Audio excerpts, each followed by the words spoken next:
تابعی نبی علیہ السلام سے بیان کرتا ہے اور جس سے وہ سنا ہے اس کا نام نہیں لیتا،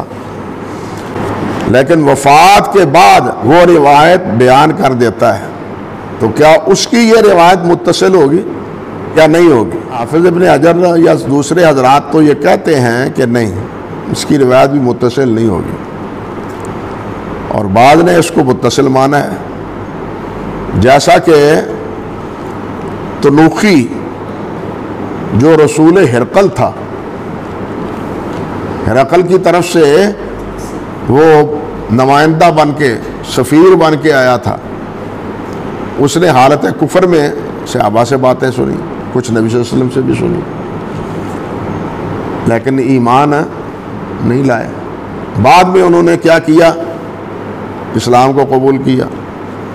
اور یہ باتیں بتلائی بھی، ہرقل کا یہ سارا واقعہ، اور امام احمد بن حنبل رحمۃ اللہ علیہ نے اس کی مسند کو باقاعدہ ذکر کیا ہے اپنی مسند میں اس کی روایت کو ذکر کیا ہے۔ تو اس سے تو یہی بظاہر پتہ چلتا ہے، اللہ اکبر کبیرہ، اللہ اکبر کبیرہ، کہ ایسے راوی کی روایت بھی کیا ہے، وہ قابل قبول ہوگی۔ اس نے حالت کفر میں سماع کیا لیکن بعد میں وہ اسلام لے آئے، یہ صحابی تو نہیں ہے نا، لیکن سنا ہے نبی علیہ السلام سے، اب بیان کر رہے ہیں۔ یہ کہتے ہیں حجت اس لیے ہے کہ اصل میں سماع کے لیے عدالت شرط نہیں ہے، بیان کے وقت عدالت شرط ہے، بیان کے وقت، روایت کے وقت، کہ راوی جب روایت کرتا ہے، جب سنا ہے، حالت کفر میں سنا ہے، اور حالت کفر میں سننے کے بعد ایمان لے آیا ہے بعد میں نبی علیہ السلام کی وفات کے بعد، تو اب ایسے راوی کی روایت جو ہے وہ کہتے ہیں کہ محمول علی السماع ہوگی اور مسند شمار کی جائے گی۔ اللہ اکبر، کیونکہ سن شعور میں اس نے سنا ہے اور بعد میں اسلام کو قبول کیا، اور کہتے ہیں اسی لیے امام احمد نے تنوخی کی حدیث التنوخی، یہ لمبی روایت جو صحیح بخاری میں بھی ہے، اس کو ذکر کیا ہے۔ استاد جی راجی یہی ہے کہ متصل سمجھی جائے گی؟ ہاں، یہی معلوم ہوتا ہے۔ ابھی کی جو مرسل روایت ہے یہ حجت سبھی کے نزدیک اتفاق ہے، لیکن کتاب ابن احمد ابن حجر نے لکھی ہے نزہۃ السامعین فی روایت الصحابہ عن التابعین، تو جو صحابہ نے تابعین سے روایت کی ہیں تو ممکن ہے کہ وہ جو تابعین وہ سارے متصل ہوں،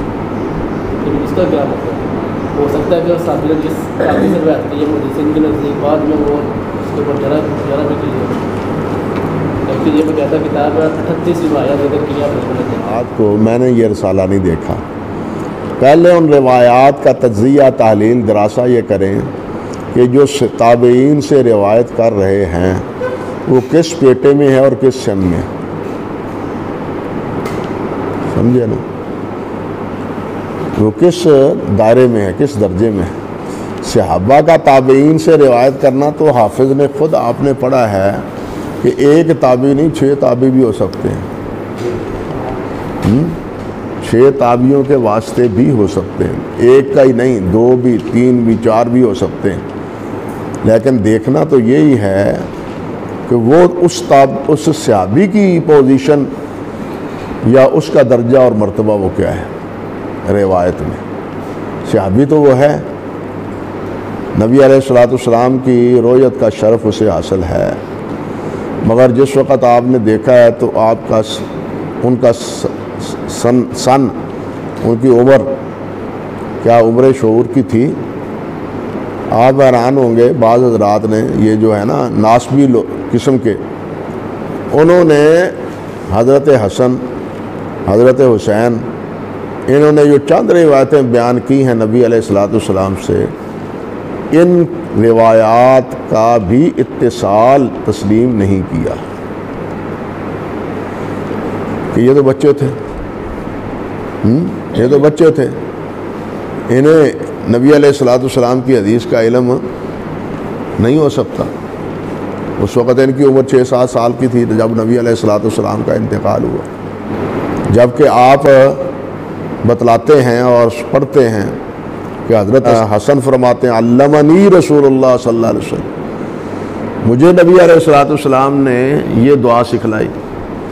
اب اس کے باوجود بھی اگر کوئی کہے کہ حضرت حسن کا نبی علیہ السلام سے سوا نہیں، تو سوائے دل میں حضرت حسنین کے خلاف بغض کے اور اس کا کیا نتیجہ نکالا جا سکتا ہے؟